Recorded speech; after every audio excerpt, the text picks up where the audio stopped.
Let's talk about one more way of defining a function or thinking of a function, and that is to think of a function as a set of ordered pairs.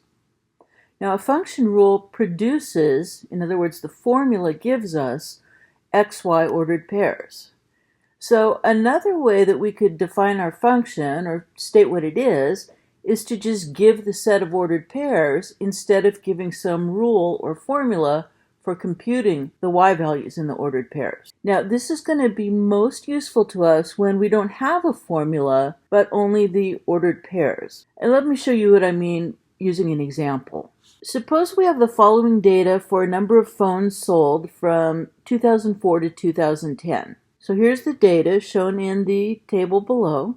We've got each year listed and the number of phones in millions for each year. So for example, in 2004, 680 million phones were sold.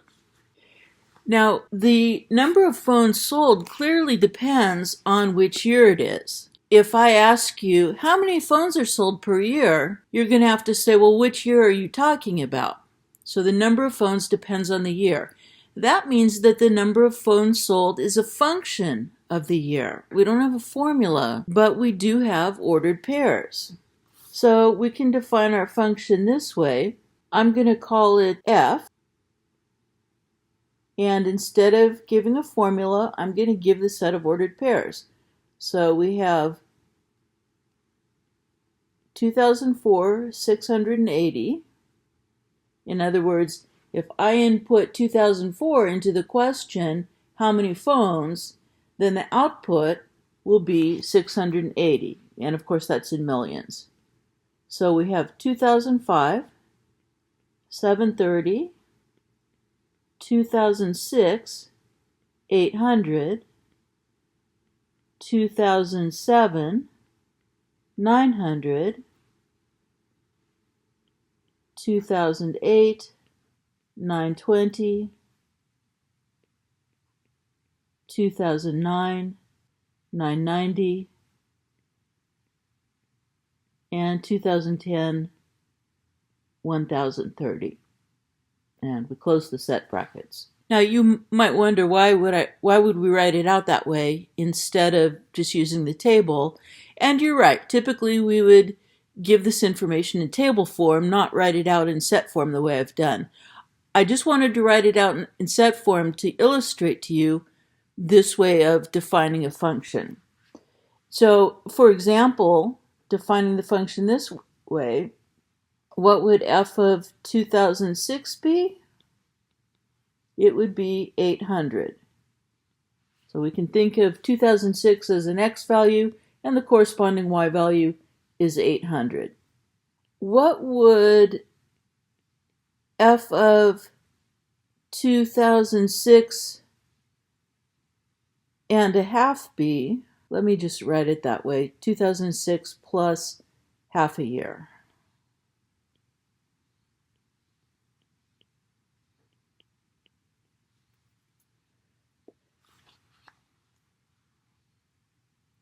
This function doesn't give us any information about what that would be.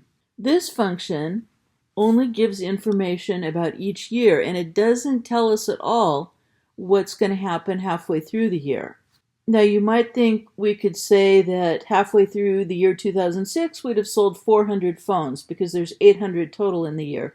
But that's not necessarily true. Christmas comes at the end of the year.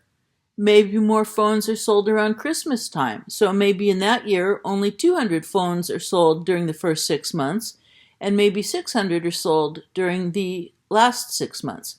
We have no information about that. We have no way of knowing. This function, this data, doesn't tell us. In the previous example, we had a formula where we could input any time value and get an output for that y value. But that's not the case here. So this function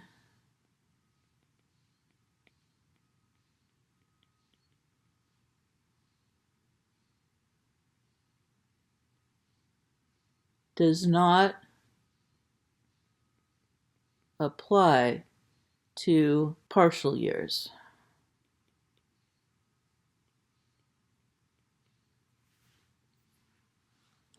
So with that said, what would the domain be? Now, a common mistake is to say the year is anything between 2004 and 2010. But you see the problem there? If we say that the input can be anything between 2004 and 2010, then we should be able to use 2006 and a half. And we can't. This is incorrect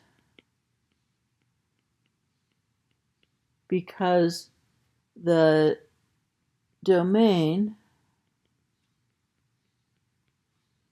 does not include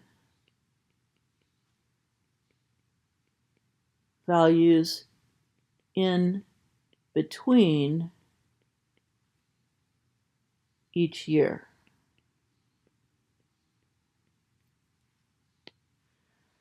So the actual domain is exactly what we see in the table.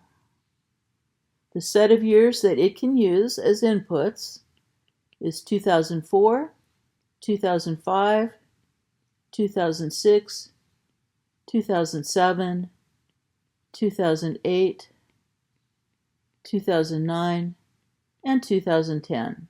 And we're stuck just listing them out that way. There's no inequality that will help us here because the inequalities include all the in-between values.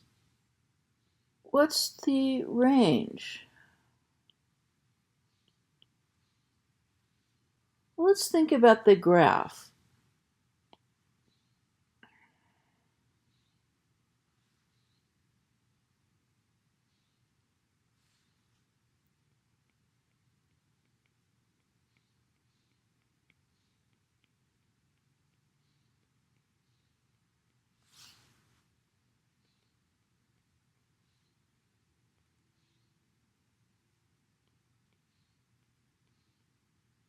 So again, the X values are years.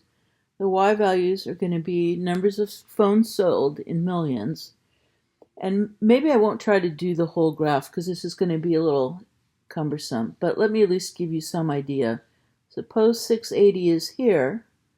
We would put a dot above the 2004 and across from the 680 to indicate we have the ordered pair 2004, 680. And then let's say 730 was there. We'd have a dot above the 2005 and across from the 730 to indicate that ordered pair. And notice there's nothing in between those two dots. So this is a graph that's just going to consist of isolated dots because the domain does not include anything in between the value of the year. Let me put one more on here. Say 800 is there. We'll have a dot above the 2006, across from the 800, and etc. So if you were asked to produce the graph, you'd have to put all the dots in. But we weren't asked to produce the graph, we're just asked for the range. So I'm just using the graph to help you see how to think about the range. So the range, then, is the Y values on the graph. And the Y values on the graph are only the Y values shown in the table. So that's going to be 680, 730, 800, 900, 920, 990, and 1030. There's not a lot in the homework with this type of function, but I wanted to talk about it for the one or two problems that are in there, and also because we're going to be seeing this type of function as we go through the class, because it's very common in the real world that you don't have a formula, you just have data values.